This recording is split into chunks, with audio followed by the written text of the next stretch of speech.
बिहार की राजनीति में प्रशांत किशोर जो हैं उनकी जन स्वराज पार्टी की एंट्री हो चुकी है। बुधवार को पटना के वेटरनिटी ग्राउंड में प्रशांत किशोर ने जन स्वराज को आधिकारिक तौर पर लॉन्च कर दिया। इसी समुदाय से आने वाले मनोज भारती को जन स्वराज का पहला कार्यवाहक अध्यक्ष बनाया। पीके ने उनके नाम की घोषणा करते हुए कहा कि भारती को इसलिए अध्यक्ष नहीं चुना गया कि वो दलित समुदाय से है, बल्कि इसलिए चुना गया क्योंकि वो काबिल हैं और दलित समुदाय से भी आते हैं। 4 देशों में राजदूत रहे मनोज भारती मधुबनी से बताए जाते हैं। पीके ने जैसे ही उनके नाम का अनाउंसमेंट किया, उन्होंने हाथ जोड़ करके लोगों का अभिवादन किया। पूर्व आईएफएस ऑफिसर मनोज भारती का कार्यकाल मार्च तक रहेगा और इसके बाद अध्यक्ष चुनने को लेकर के फिर से चुनाव होगा।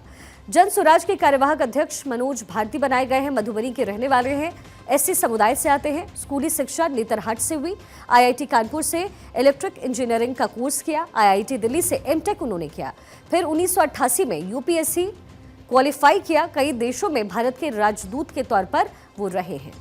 प्रशांत किशोर ने ऐलान किया कि 2025 तक नहीं रुकना है। 2024 में ही बिहार की दूसरी पार्टियों का हिसाब कर दिया जाएगा। नवंबर 2024 में बिहार की 4 विधानसभा सीटों पर उपचुनाव होना है। रामगढ़, तरारी, बेलगांव और इमामगंज, ये वो तमाम सीटें जिस पर जन स्वराज पार्टी अपने कैंडिडेट्स को उतारने वाली है इन उपचुनाव में। दल के अध्यक्ष के कार्यवाहक अध्यक्ष के तौर पर मनोज भारती जी, जो अनुसूचित समाज के हैं, लेकिन ये प्रशांत किशोर से ज्यादा काबिल आदमी है।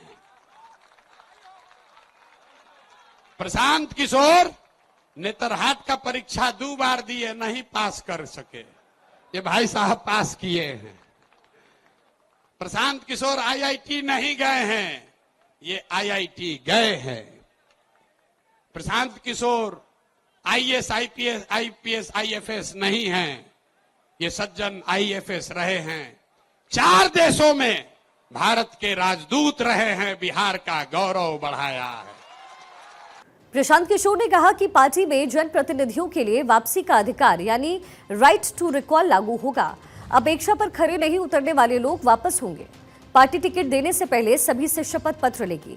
अगर कैंडिडेट जीत जाता है तो उसकी विधानसभा में जन स्वराज के 1/3 संस्थापक सदस्य अगर उसके खिलाफ अविश्वास प्रस्ताव लाते हैं तो वोटिंग होगी। मतदान में हारने के बाद शपथ पत्र के मुताबिक उसे इस्तीफा देना पड़ेगा। ये तमाम बातें प्रशांत किशोर की तरफ से कही गई।